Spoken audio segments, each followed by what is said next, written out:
Today we're going to be talking about resveratrol.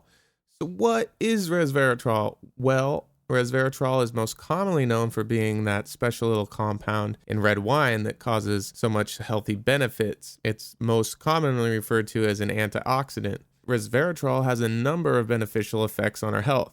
It's an antioxidant. It protects the heart and cardiovascular system. It's actually showing promise as an anti-aging compound. It has anti-diabetic effects. It prevents some types of cancer. It protects the skin. It's an anti-inflammatory. It's a neuroprotective, or in other words, it protects the brain. Trans resveratrol actually increases testosterone levels and has become a new bodybuilding supplement. It also has antiviral effects. It reduces opioid tolerance.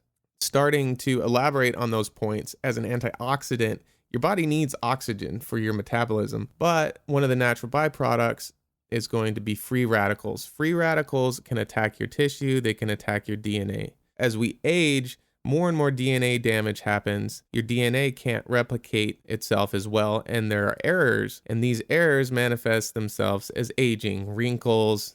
You aren't able to have the same energy, strength. Certain things start shutting down. We call it aging. Heart protection and cardiovascular protection.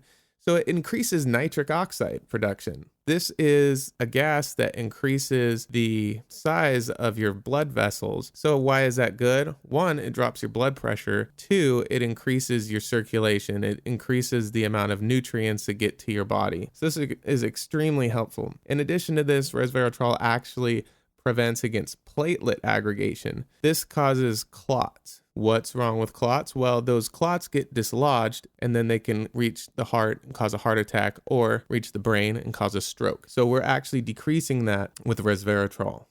Anti-aging, besides its antioxidant properties that we discussed already, it also activates a group of proteins that have been recently discovered called sirtuins. Sirtuins have been heavily researched by David Sinclair and his pharmaceutical company that are trying to create a product that can actually reverse aging and prevent it. And what these do is they stop genes that turn on as we grow older. These genes flip on and naturally start the aging process. Sirtuins block those genes from ever becoming activated. So it's almost like a chain reaction. The sirtuins prevent activation of the aging genes. Resveratrol activates these sirtuin proteins so they can help the anti-aging. So resveratrol to sirtuins equals anti-aging.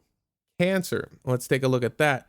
In lab studies involving mice, melanomas were actually prevented by topically placing resveratrol onto their skin. Now, if they took the resveratrol orally by mouth, then it did not prevent the cancer. So it was important that it was topically applied.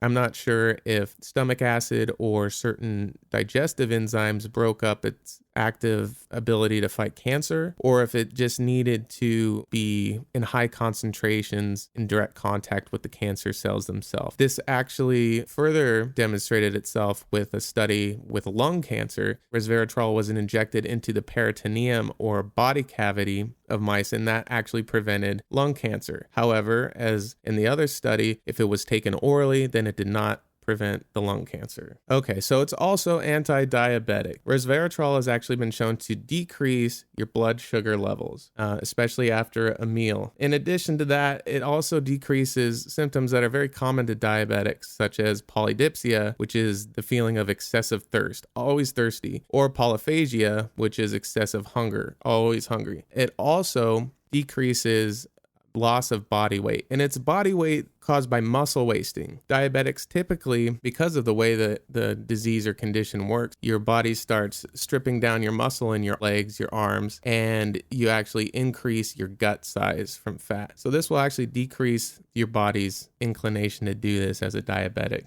So skin, it protects the skin. It protects it against harmful UV radiation. It's actually being started to be used in body products, not only as a skin protectant. I imagine they'll start to be using it as sunscreen, but it's used in a lot of beauty products to enhance the skin's natural radiance, that type of thing. It actually, when combined with metformin, protects against collagen degradation. Collagen is what gives your skin its elasticity. When you pull on your skin and it goes back to where it was, that's because of the collagen in it. And as you age, the ability to produce collagen decreases and results in droopiness and sagging we call wrinkles. Moving on, it's neuroprotective, or it protects the brain. And as we were talking about before, it reduces beta amyloid plaques. These are the little compounds that accumulate within the brain that are known to cause Alzheimer's disease. So taking resveratrol will actually decrease beta amyloid plaque formation and therefore protect against Alzheimer's disease and against memory impairment, those types of neurological conditions. Testosterone. It will increase testosterone. Trans resveratrol has been shown to increase testosterone. It is being marketed as a sports supplement now, a bodybuilding supplement to help gain mass, muscle mass. Okay, as far as antiviral properties, without any irritation or toxicity to the skin, resveratrol, when applied to herpes simplex virus, such as genital herpes or oral herpes, in other words, it's a cold sore, either one, it actually inhibits the virus replication. It has also been shown to enhance the ability of HIV drugs to decrease the virus. It has also been shown to stop the growth of varicella zoster, influenza, and human cytomegalovirus. Another one we're going to talk about is opioid tolerance reduction. So this is kind of an interesting application. When resveratrol is injected into the spinal column, it actually reduces the subject's opioid tolerance. Opioids are heroin, morphine, things that latch onto the opioid receptors in our brains and give us the pleasure through dopamine release. Well, after a prolonged exposure to these drugs, tolerance builds up and withdrawal symptoms are extremely painful and hard to deal with. Injecting the spinal column with resveratrol apparently will decrease this opioid tolerance. Well, there you have it, resveratrol, a very interesting compound with a lot of health benefits, potential health benefits. A lot of the times these compounds do get hyped up more than their actual benefits, and results always vary with individuals. So make sure you keep that in mind and you talk to your doctor about supplementing with it. Check out the article below for more information, then also dosing amounts that you need to take. A specific amount needs to be taken for you to see the health benefits. The amount in red wine, sadly, isn't enough. So check out that article below and make sure you stay tuned for more videos. Please subscribe, like the video if you thought it was helpful, and we'll see you around.